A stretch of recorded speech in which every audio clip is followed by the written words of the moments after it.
I was eating chocolates while I was talking, and you could tell I had something in my mouth, and I was like, that sounds so gross."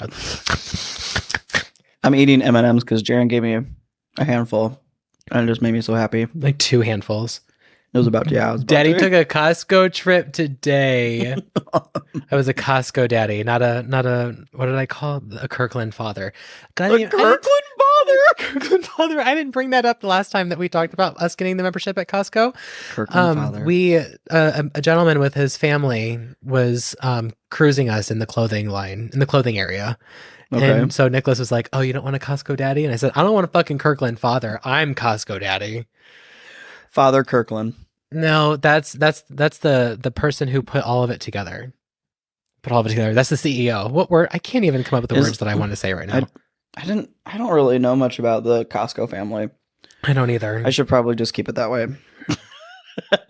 I don't. Let's put it this way. It's probably best that we don't know anything about them because then they're probably doing just enough things right to not get themselves in the line of the fire. Yeah. Whereas like Walmart, so who owns Sam's Club, or I don't know, any of those other crazy CEOs that are okay. Musk. Oh, he got all upset. He was like, "Stop calling it Twitter. It's X." And it's like, oh, the dead naming. Jenny showed me a meme. Like, stop dead naming about my company, but he dead names his own kids. His dead names his own children. God, those poor kids. All right, you want to try this again? Yeah. All right. Why don't you start? Hey, everybody. Happy Monday. It's so good to see you all. My name is Lars. My pronouns are he, him. I'm Jaren. My pronouns are also he, him. And we are your hosts of Typically Divergent Podcast. Welcome to our show, everybody. All right. So do you remember a couple weeks ago when we were like, oh, wow, we recorded and only one of us had been recording the entire time that we were doing the work. Well, we recorded 2 episodes last night because as we had mentioned maybe last week or the week prior that we are preloading a bunch of stuff and getting it ready for October because we're going to be taking some time off. And we recorded the second episode and it saved right on top of the old one. And I panicked and exited out of the program instead of doing Control Z to do an undo. So this is us doing this entire episode again. And I was so mad.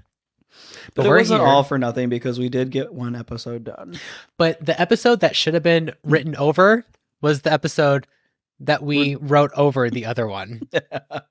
So today's episode may be a little over-exaggerated. Just a tad. Just a tad. Just a tadpole. But the topics are real interesting. They are really interesting. And I wanted to make sure that you brought up what you brought up about your mental health in the first time around. The grieving period.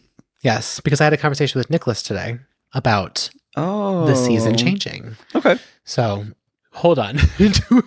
Let's try. Come on, Jaren, just stay on track. How has your week been? How is school? School's fine. Great. I have an A still. Okay, great. I have a test tomorrow.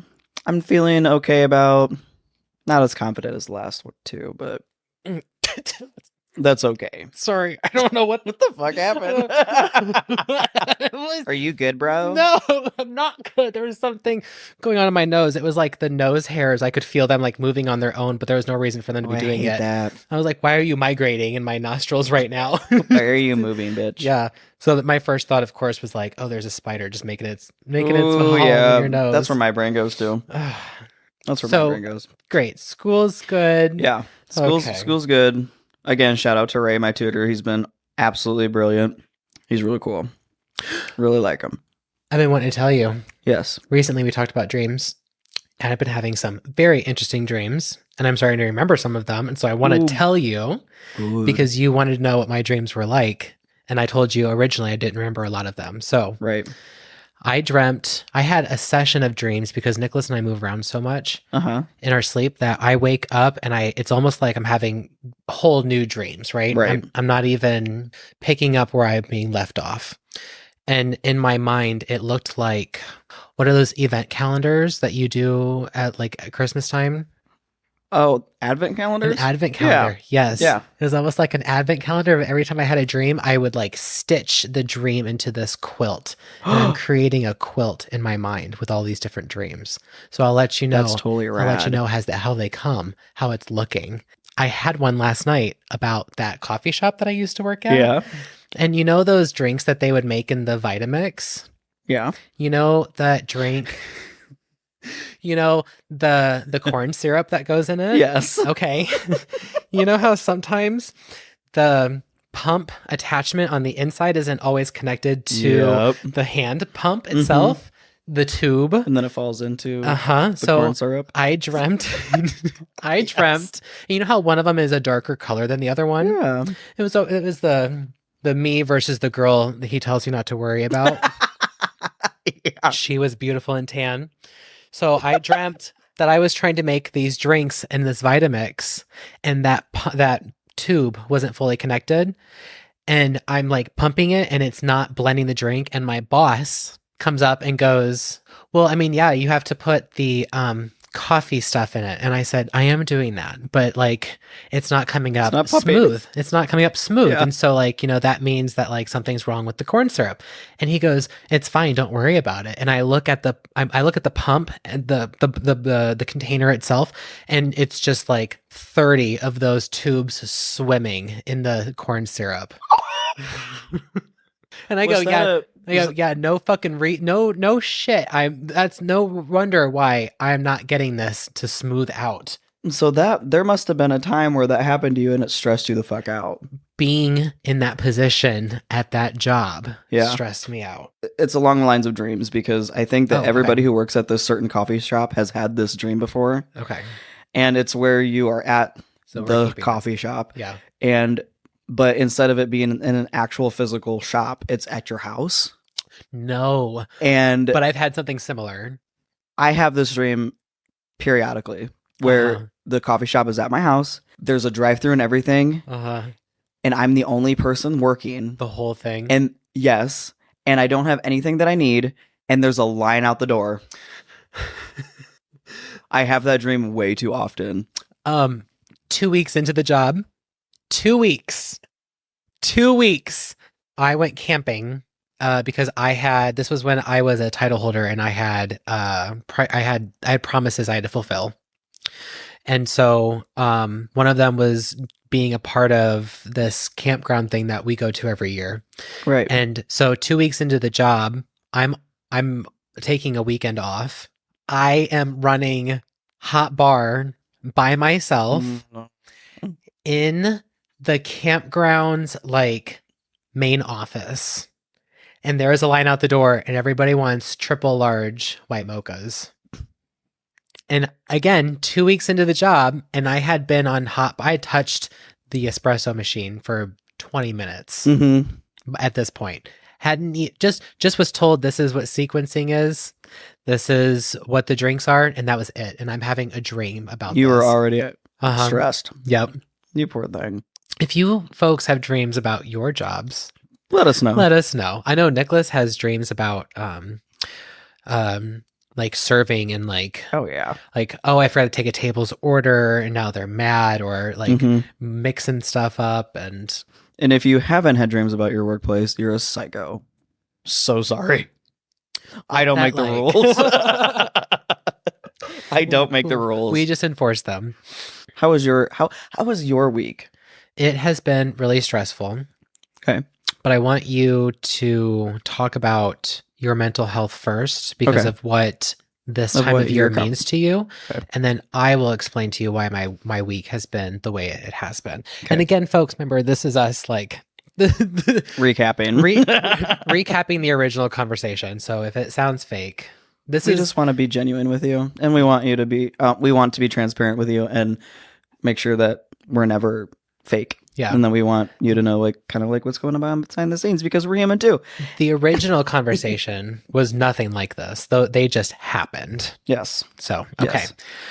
Go ahead. So as I was driving to Ray's for tutoring, yes, it was raining. And every time it rains and it's chilly, I just feel so cozy. And so I was like, okay. I was like, all right. And this makes me think about the time of year that we're in. And yesterday I was telling Jaren how fall starts like a grieving process season for me. Yeah. So this is around the time where my family, I feel like, was the most happy when I was younger, even into my preteens and early teens.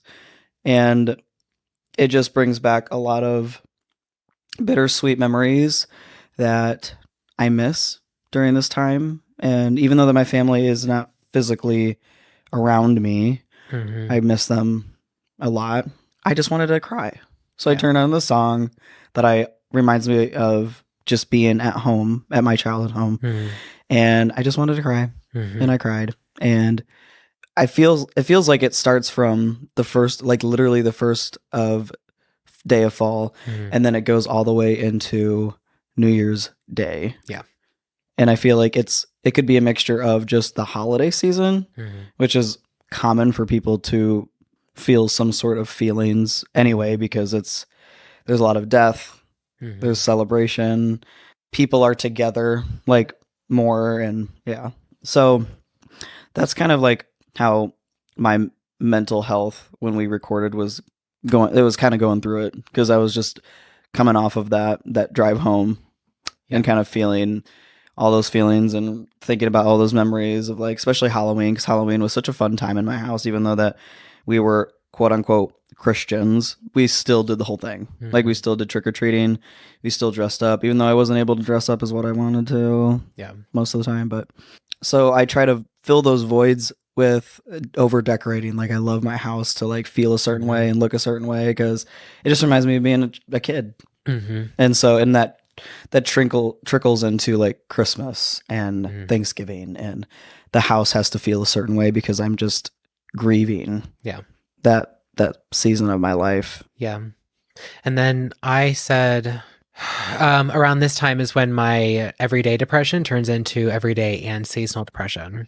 And so I noticed recently that I was getting sad, and but I've had days where I've been able to like have happy cries. So like, I think we've talked about like the well of sorrow that I feel inside of me, that like every once in a while I can take like a ladle and just like scoop some of the tears and drink the well, and so that I can cry it out. And sometimes big events happen where it cracks the bottom and then I leak.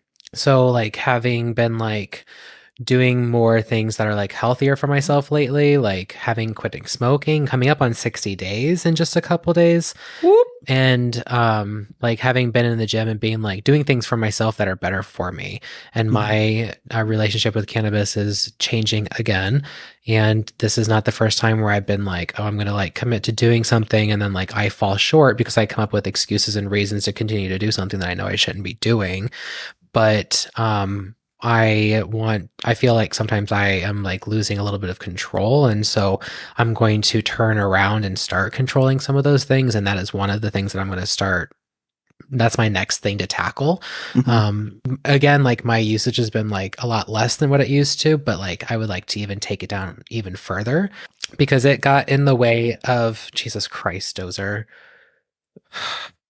I don't know if any of that's going to get picked up on the sound. I'm so sorry. My dog is like coughing and love him to death. So I want that to change again. And I want to feel like I want to lessen that again in my life, because I don't feel like it's serving me much more of a purpose. And it got in the way of a very heated moment between myself and Nicholas. And it was probably the only time where I've like raised my voice, and I was like tearing up at the gym because I was so like proud of myself for doing something that is like changing my life for the better. So like working out and changing all these things where like my inner child thought for a long time like I was never going to be able to like get these things under control, and I would never be the adult that I needed, that he needs right now. And I feel like I'm not that adult right now, and I need to be that for him because he is still constantly in panic mode. But the seasonal saddies are coming. Anyway, so folks, welcome to this podcast that we do things like this. So today's episode, sorry guys, today's episode we are doing mysterious, spooky, spooky-ish. Oh my gosh, your teeth are blue from those fucking M&Ms. Ugh, yes. Good thing it's just you. No, it's making me question if I want to eat them now. Oh, I'm not as blue. Where am I going? Yeah, maybe I was just. Oh my god, I was hallucinating? No.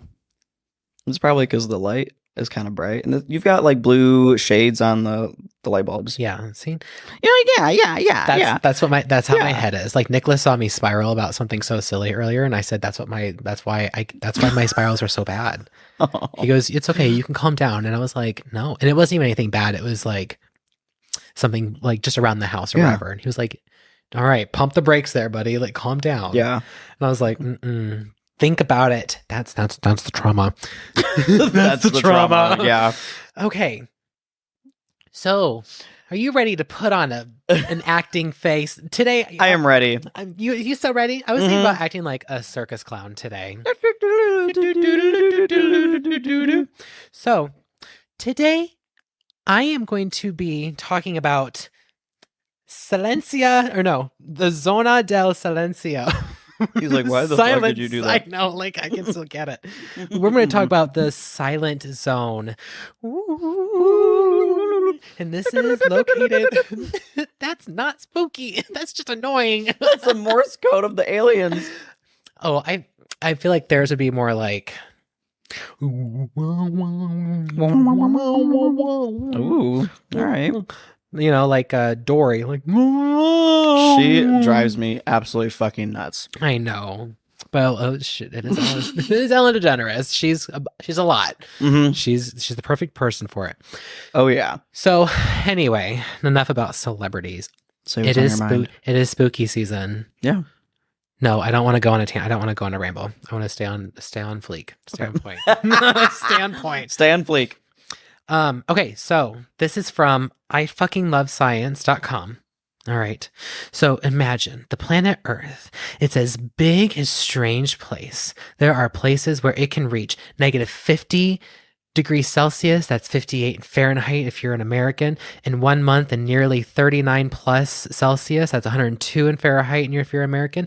In another... And there's apparently bottomless sinkholes in Oregon. And there are literally nearly a dozen islands out there that are ruled by kitty cats.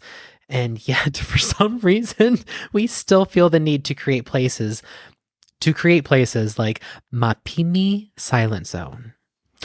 Ooh. So you may be asking yourself, what is the Mapimi Silent Zone, you ask? You may be asking yourself, what is the Mapimi Silent Zone?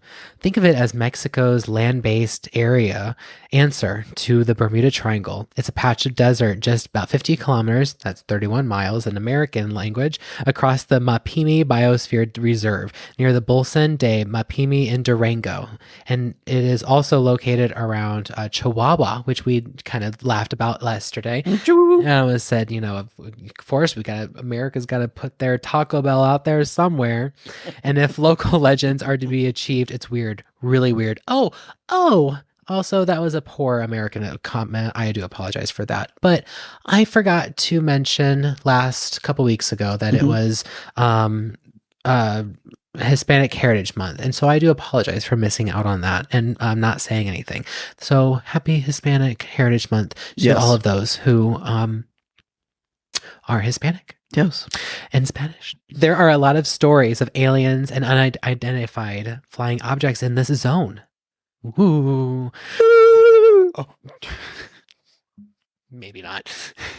Geraldo Rivera, a Chihuahua UFO investigator, told Atlas Obscura, quote, "People often get lost in the zone, and when this happens, sometimes tall blonde things appear out of nowhere. Boom, boom, boom. Fucking tall blonde things. What do you think that's going to be?" And ask for water.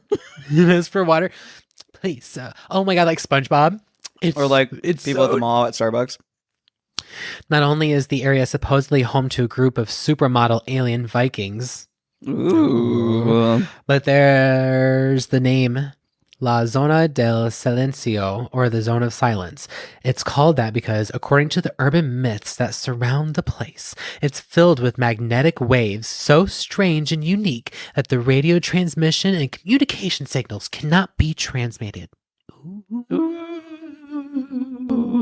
Ooh, that's spooky. Mysterious. Unexplained mysteries with Lars and Jiren. It all sounds very mystical and odd. I don't like the way mystical. It said mystical. It all sounds very mystical and odd, but is it true? While the area has definitely had quite a few visitors from outer space over the years, none so far that have been tall and blonde. No supermodels around here. Round and rocky is more like it. At least 3 different meteorites. That's what they called me in college. Yep. Round and rocky. At least 3 different meteorites hit the area across barely the same number of the decades in the 20th century. The first one in 1938, the second in 1954, and amazingly hit the same range. Hit the same hidden ranch. That's Hidden Valley, sorry. I was trying to make a joke there. Did not go well. Hit the same ranch as its predecessor, and a third in 1969. Ooh, good year. Right, we were not alive. It was good. Was it in 89 that you were born? Okay. I was doing some homework for the future birthday episodes. Oh yeah. Yeah, 89, that's me. Okay. Well, a very important year because mother. I know. Oh, you're older than she is. Too. She didn't steal it. Technically, you pissed all over that year. Oh yeah, because I was born October. She was one December 13th. But those 3 separate meteorite hits aren't the strangest that's ever hit the Mapini Silent Zone. That happened in July 1970 when the U.S. Air Force sent out Athena rocket out into the Green River, Utah, and into the upper atmosphere of the planet.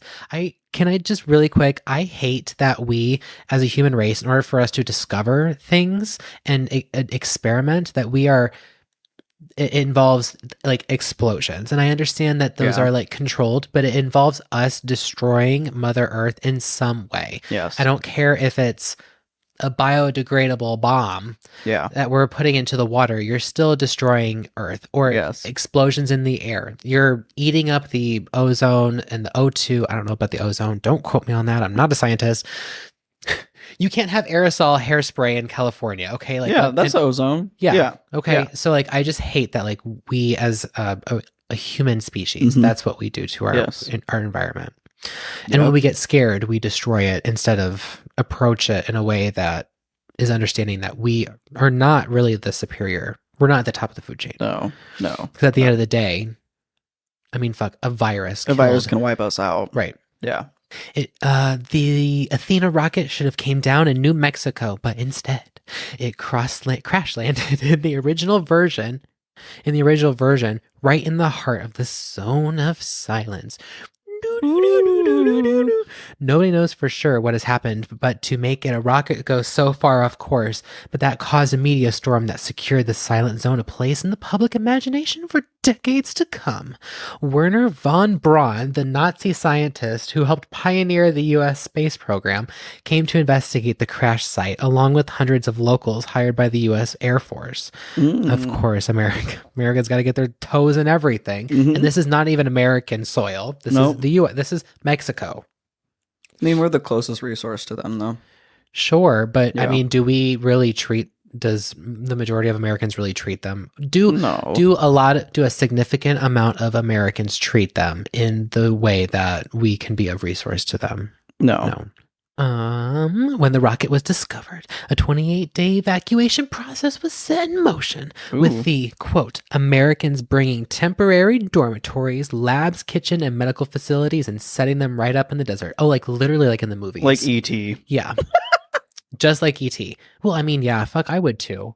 Not that I would, but like I understand why they're going to that level. Because, I mean, you are dealing with a UFO-themed ranch next to the ozone. The zone. They even built a runway to transport cargo directly to Houston. And so that is about a 200, 300-mile stretch, maybe 4. I don't know. We didn't really we looked at a map. We just kind of guessed. Yeah. Guesstimated. They built a runway to transport. By rail, they hauled away tons of debris. So, an unexpected rocket crash, a clandestine cleanup operation, and a history of extraterrestrial activity. The area had everything a good conspiracy theory needs to get going. But the kicker, right, of course. But the kicker came in 1966 when, thanks to an oil company's explorer and his dodgy radio, the area was given to the mysterious moniker we know it today as the Silent Zone. But why would the area be so disruptive to radio signals, you may ask yourself? The local zoneros,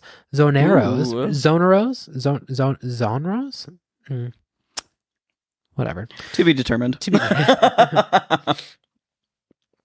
Who chased the legend and the guide tourists through the zone blame underground deposits of magnetite plus debris from the meteorites for interfering with the transmissions. But the scientific researchers in a region have a different answer. Neither I nor anyone whom I spoke apart from the zoneros have trouble with their own radios or compass while working in the reserve. Andrea Krauss, who did her doctoral dissertation on the Mapipi. Don't give a fuck what your penis been. I like my pee-pee. I like my pee-pee. Please hold. Continue, please. The claims of mutation have referred to natural phenomena. The triangles are a normal pattern invariant in the Bolson tortoise population, and pads of nopal coyoteo turn a shade, which is a cactus, turn a shade of violet during dry spells. Oh yeah, and that was the stuff that that's the only place in the world that has that, where you can find that stuff. Yes, that's wild to me. And the concept of the Bermuda Triangle, or like the understanding, the spookiness behind that, is amplified for me around the fact that it's dealing with water, and I have a fear of like what's beneath me too in the water. Yeah, especially when they're like, oh, it's really like a pond, a lake, the ocean. I'm like, if I can touch the ground, I'm good. But once I'm not touching the ground, I'm like, you're like, your toes are just kind of out there, and you're like, what the fuck is gonna eat my toes? Right. So I would venture out to the zone of silence. Yeah, because I'm touching ground. Yes, same. And I had a hard time getting stories and experiences, but I did find one tale, and this is on some like almost like a Reddit website. So the guy says, or this individual, my apologies, this is from 2018. So not super recent, but not extremely more recent than any of these happenings that I on these important dates, right? Yes. All right. So this individual's story says, my dad used to be a salesman in Mexico, and he used to work for a company that produced chemical products like fertilizer and stuff like that. And he used to travel. Sorry, an ad came up. I know. It's like, hey, do you want to sign up for this? You've been to this website 3 times in the last 24 hours. No, thank you. He used to travel all over the map, visiting companies and selling them products. One time, he was traveling to Durango, and he accidentally, quote, fell into the zone.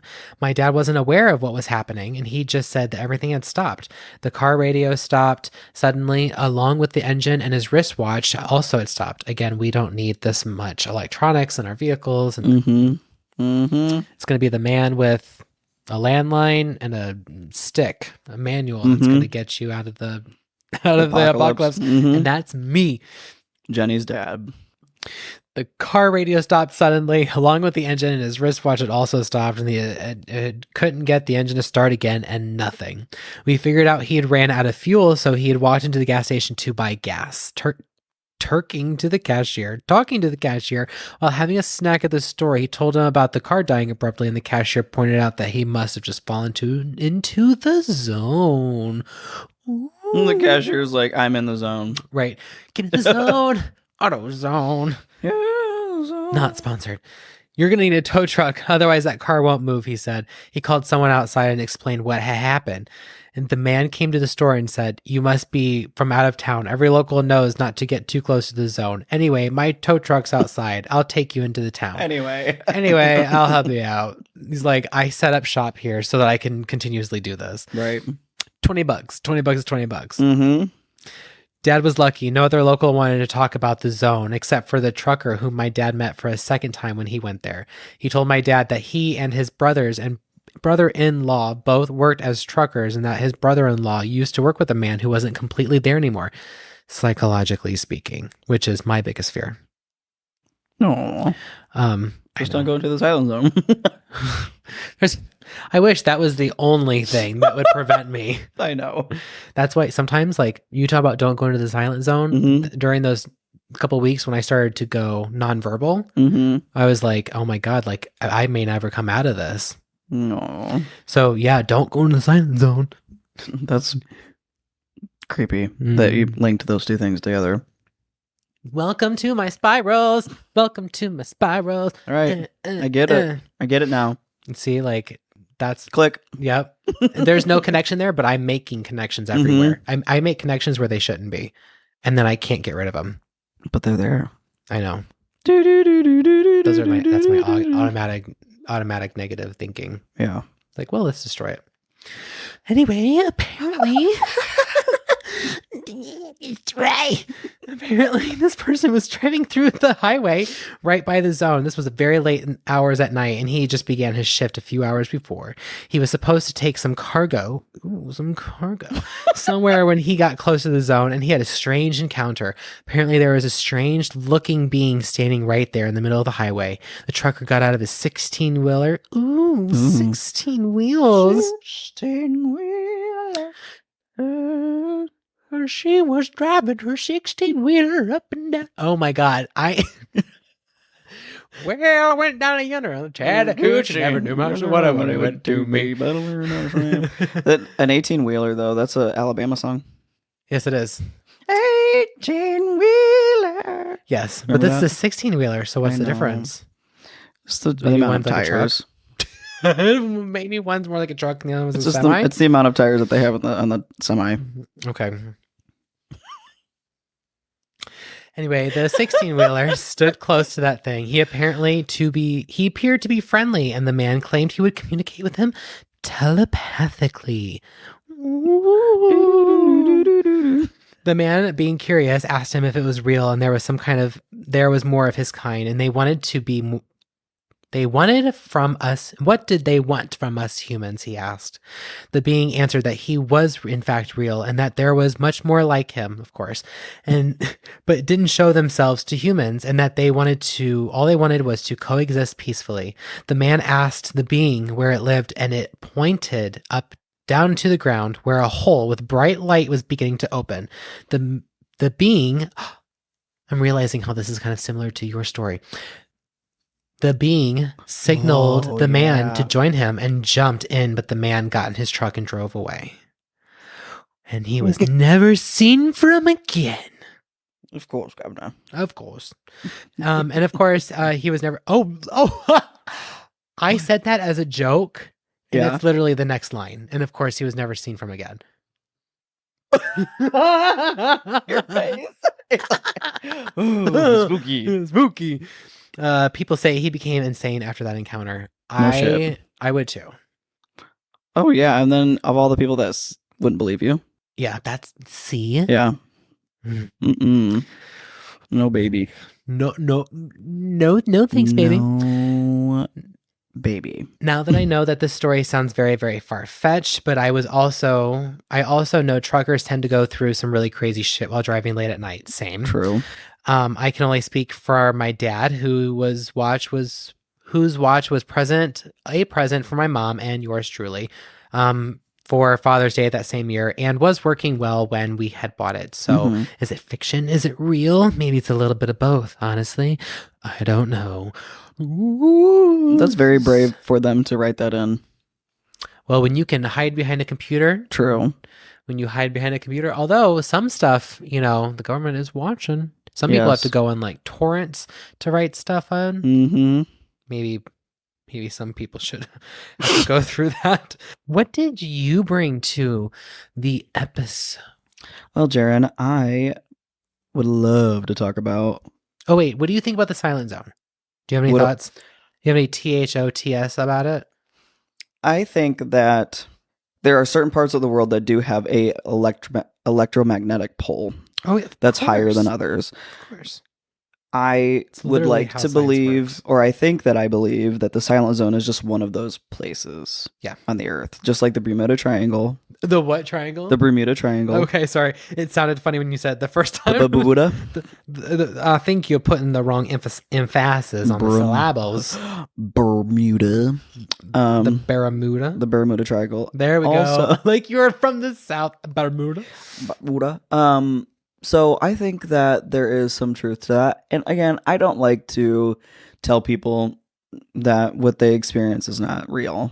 It was real to them, unless they're trying to pull a fast one on other people. But I do think that, like I said, the Earth does have certain points of a electromagnetic pole. Yes. That is from what God knows what. Yes. The space, how that all works.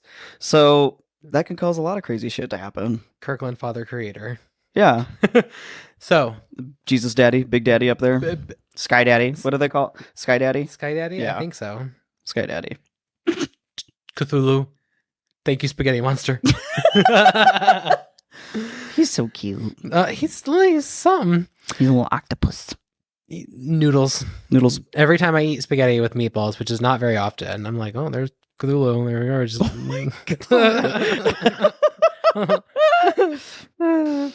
Okay. So what do you think about it? What do you think about it? What do I think about it? Yeah. I believe that there is, it's not necessarily a belief. I have theories. So maybe there is something under the ground that causes these activities to happen. Maybe it has something to do with the stars. Okay. Maybe, so like when I say under the ground, I mean like further than just like, a couple feet. It's not like one large magnet or magnetic zone got eventually, like over time, got covered up by like sand and dust because it is in the desert, right? Yeah. So like, or maybe that is the truth. Maybe something was there at one point and these things just happen because of that reason, like the pyramids in Egypt, right? So like there are theories that the Egyptian pyramids are like a teleportation device for like other planets. Yeah. So, and we could like, that's a whole other that's a whole other an episode of theories. So who knows? I don't know, but I do know that if you're calling it the land version of Bermuda Triangle, then like whatever's in the Bermuda Triangle would also be present there. Yeah. Like, I do think the opposite of it. Yeah. Like the North and South Pole, maybe you got land and waters, but those are kind of close to each other. Yeah. But they are within the same general like latitude thing, I believe. If I could be pulling that out of my house. But I know that one that was mentioned in one of the articles. So yeah. It's also like like you said, like organic matter could be just like natural resources in that area could be causing things like that. But don't tell the Americans that, because then they're going to go take it and make cell phones out of it. Make Teslas.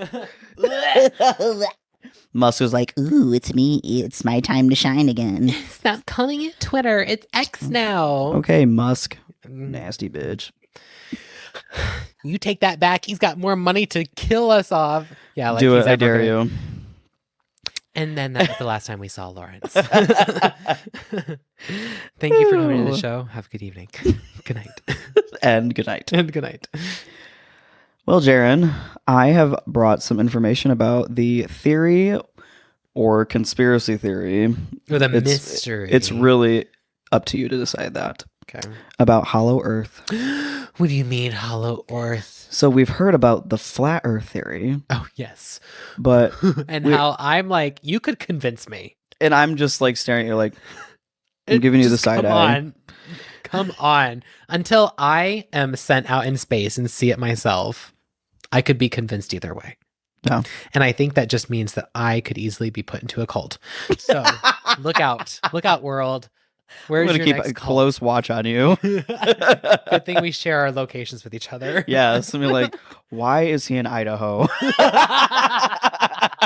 Utah? Or Utah. Where the fuck they Utah? Denver, Idaho, or Utah. If I'm in any of those three places, I'm going to be like, you call the FBI. Like, I need an adult. So on the flip side of the flat Earth theory, there is a hollow Earth theory. Like it's even better than the flat Earth theory. On the flips on the underneath side. On the under and in the inside. The call is coming from inside the planet. Instead of believing that the Earth is flat, hollow Earthers believe that the Earth is hollow, claiming that the Earth's shell is 800 miles thick. Ooh, she. Which I don't even think is accurate.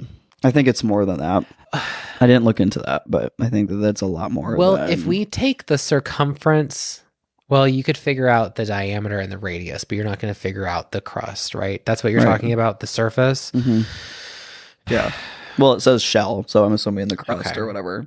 Yeah. So it's 800. The shell is 800 miles thick, and at its center, so inside the Earth, contains a sun, a moon, complete with night or day-night cycles, exotic animals, so things that we would never have ever seen before. No. A whole entire ecosystem. Yeah, and an advanced civilization far surpassing our own in both knowledge and physical capabilities. So very utopian. Yes, and that's why when I realized when I was reading mine, I was like, "Oh, that's similar to yours," because maybe there's something inside. Maybe there is something inside. They're like Pokemon that live in like magma area, volcanic rock, like the volcanic snails. Have you seen those? Oh, they look so cute. Snails that live in volcanoes. Yeah. Like they're so cute. They're so cute. Like you keep going.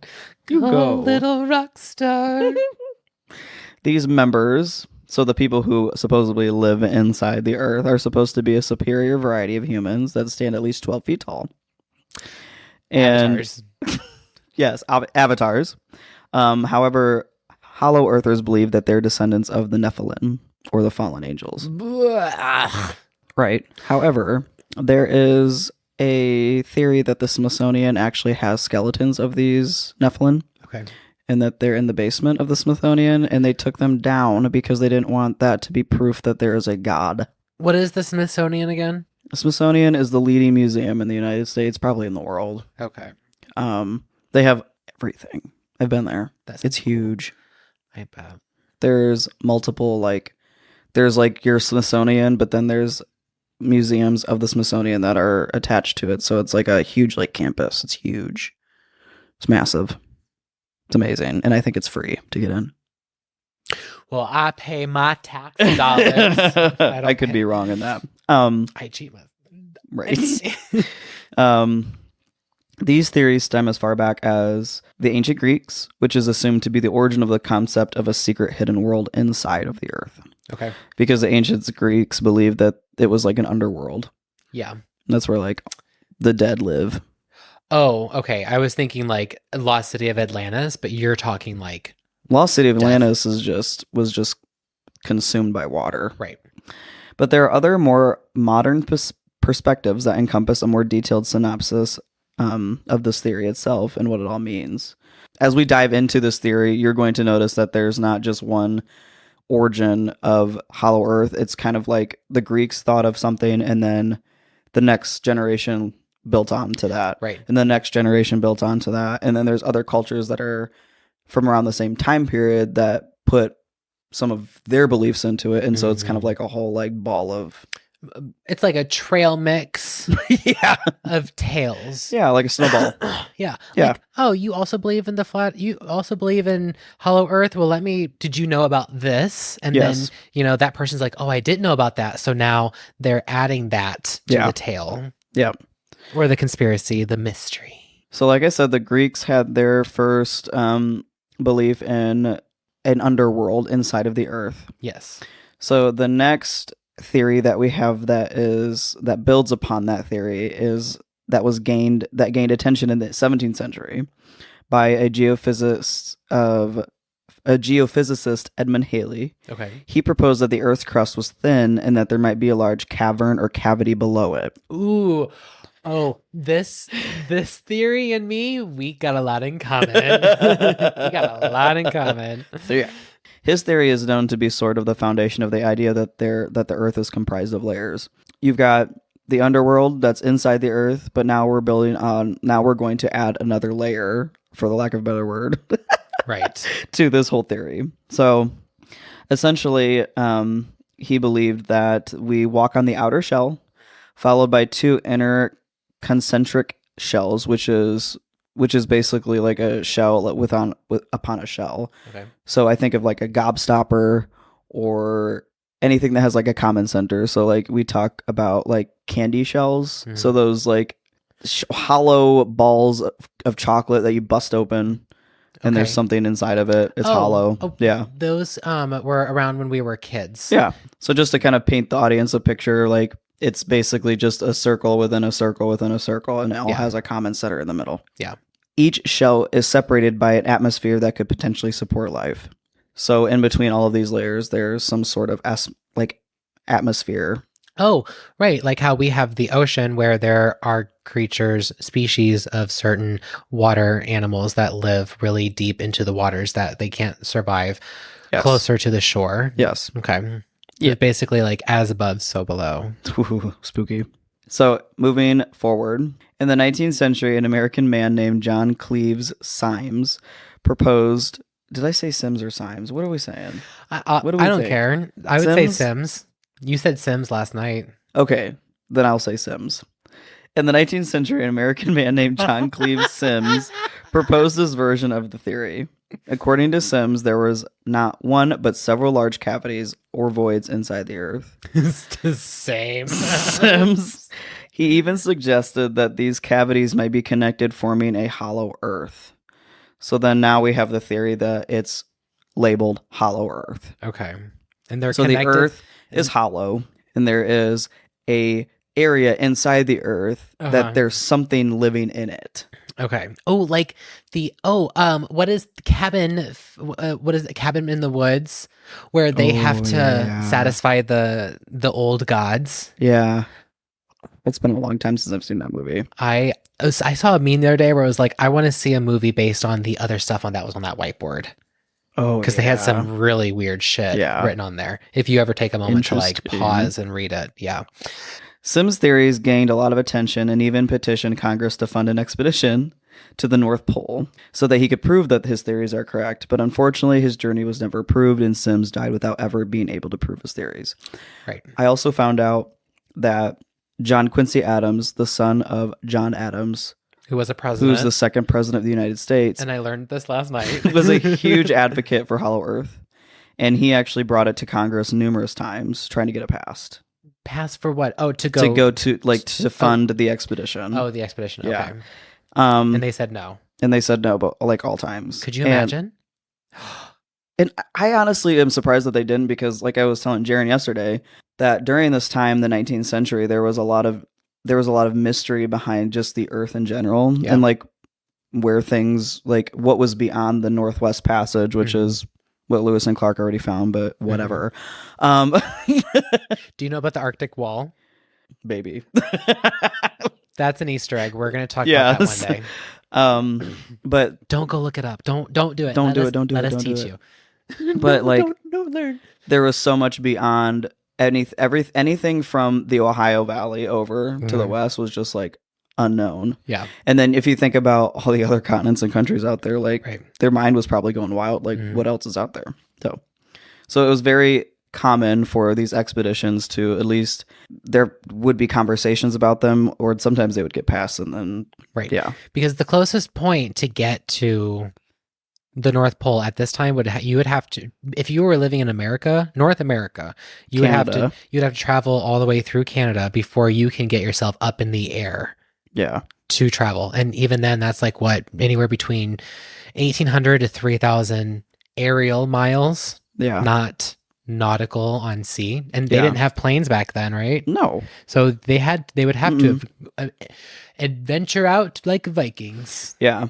And also everything was still horse and wagon. Right. So like the thought of even there was a lot of mystery and just like nostalgia about looking like to the future of like what we could potentially find. Yeah. So the next thing about Hollow Earth is probably the most famous civilization that's talked about with Hollow Earthers is Agartha. Agartha. So Agartha is the most famous civilization that is believed to be in Hollow Earth. It acts as the main civilization that occupies and it's linked to every continent of the world by means of an extensive network of tunnels. So like everything's connected. In the middle, there's our Agatha or there's Agatha. Agartha, and then she is connected up to the continents that we currently live on. Right. Just like all of the plants and trees and everything on the planet that are growing on the outside in the crust are all connected. Yeah. That is just creepy to think about. I mean, I can't think about it too long. It would not be a surprise because it's already been present and found in nature somewhere else. So for the possibility of it to exist somewhere else is that much greater on this planet. Yes. Its origin, however, was not always present in Inner Earth, but was formed and created by the current dwellers. So the mystical avatars. Yes. Or the Nephilim. We're going to call them avatars. It's too scary otherwise. The superior being. It is believed to be traced back to pre-Hindu India and a legend of an island that was located in an inland sea north of the Himalayas. This island was home to a superhuman cadre, what they say, of individuals who possess wisdom, etc., like what we talked about. Yeah. They fled from some undisclosed calamity, so something scared them, for them to move into an underground nation that became Agartha. Okay. And it was, and Jaren yesterday said something about Pangea, which I believe what they're basically saying is that they went into Inner Earth and then Pangea happened. Right. Something happened that the Earth Pangea split. Well, I mean, obviously we know that Pangea happened and that something happened for the continents to shift. Yeah, the tectonic plates. Yeah, moved. The tectonic plates. But I got confused because we're saying that they're all connected. Right. Maybe they're connected now because a Pangea happened. Right. And so something scared them. They went down. Mm-hmm. Pangea happened, and then they could have potentially just dug. The fuck knows? Yeah, I don't know. Yeah, it's like wild. The thing is if you're gonna start digging out from inside, what you're moving has to be moved somewhere else. Mass still has to be transferred. So, like, where are you putting that? It's the same thing with the pyramids. Like, it's not super far-fetched because if you can build a fucking pyramid... Well, yeah, but you're building something on top of the crust versus being inside and then trying to get out because you can't just move dirt if it doesn't have a place to go. Right. So they had to have... I don't know, maybe they dug underground. Mm-hmm. That's right. Okay. We figured it out. We figured it out, guys. We're solving all the problems. We're solving the problems for you. This is what this show is all about. They dug from outside down, moved all that dirt out the outside, and then they dug from outside, from inside out, and they just like transferred that dirt into all these different places. And that's why we have mountains. Yeah. It's their piles. Oh, there you go. It's their the Appalachian Trail. That's why people go missing. Mystery. That's why the Appalachian Trails have so many people that go missing. TM trademark. I own it. Okay, so for some reason we stopped recording literally just seconds ago, which is great. But we were laughing and having a good time. I own it. Lars said I owned it. Here we are. Here we go. We solved it. And then solved the world problem. I said I'm not poor, but I am broke. I will sell the rights to that story if somebody wants to pick it up. So the avatars in the center of the earth, they dug out, created the mountains, and then the cave systems. Right. They created the cave systems. This is we've gone way too far. We're in too deep now. We have gone too deep. Again, I can easily be persuaded. And I am persuading Lars. And Jesus. You folks at home or in the car, wherever you're listening. Happy Monday. Okay. So do you want to know how to get there? Sure. I have to pee really bad. We're almost done. Okay. Hollow Earthers believe that explorers can only explorers, okay? It can access only the explorers, not just any person. You have to be certified. You have to go through training. Through their program, so they get paid. Yes. To go on these. Yes, it's like Scientology. It's like Scientology. Buy our books. Continue to buy the books. Just do the books. Explorers can only access this hidden world through specific entrances located around the globe called vortices, or Sims holes, which is named after Sims. There are supposed to be 3 entrances. There are supposed to be 3 entrances in the inner parts of the Earth. Yes. That's there's 1 entrance at each of the poles, the north and south, and then apparently 1 in the Himalayas. I don't know. That's right. What they said. And I had made a comment and said that over in Saturn has 3. I thought you said Jupiter. Jupiter. I don't fucking know. It was a planet, that video that I was watching, and I was after we watched that, we talked about it, but because Facebook was like, hey, you talked about space, let me give you some more stuff. But one of the big boy planets has 3 polar electromagnetic pole places. They've got one in north, south, and then somewhere in the central area. Anyway, go ahead. Some believe these vortices are situated at the north and south poles, while others think that they're hidden in Mount Shasta, which is literally a city in California, or the Bermuda Triangle. The Himalayas? They said that there's so many different theories. Okay. So so this is 2 separate theories of where they're located? So there are supposed to be 3 entrances. I was like, hold on. I have it on record. You just said the Himalayas. The Himalayas? Okay. North and South Poles? Okay.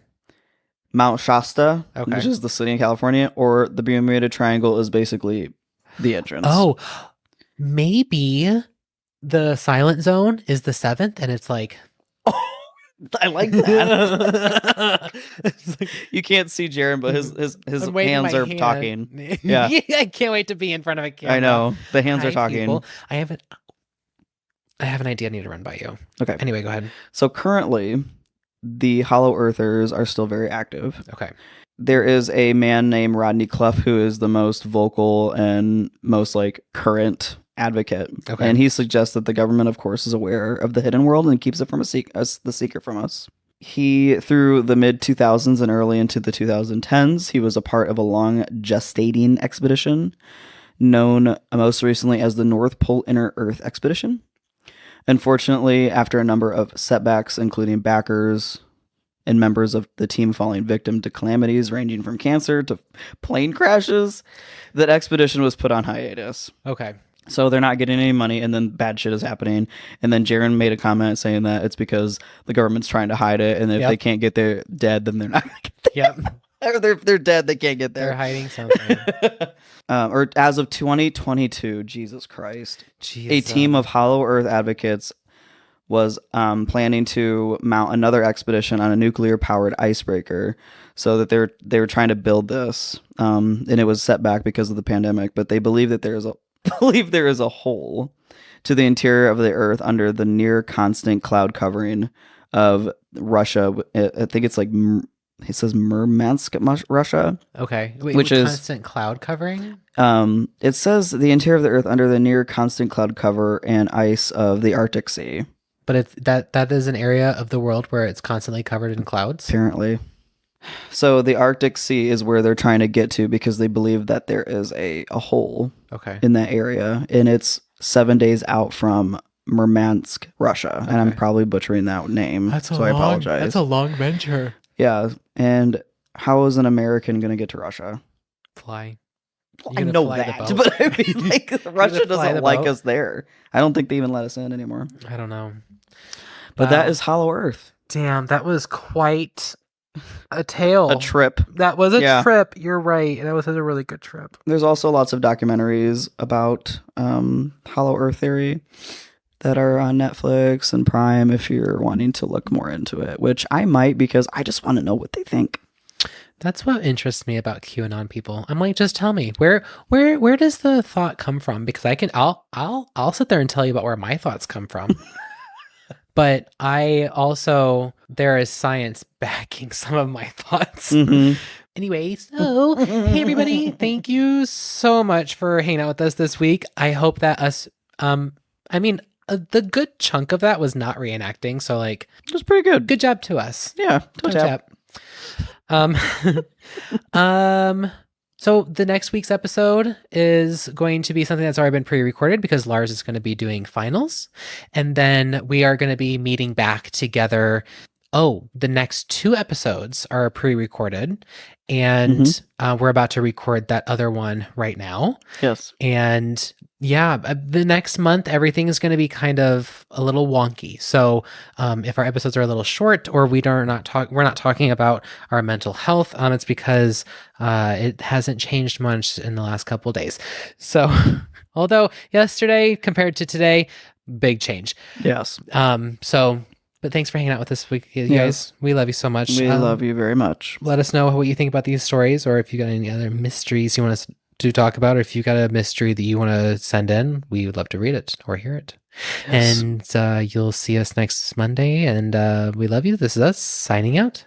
Bye.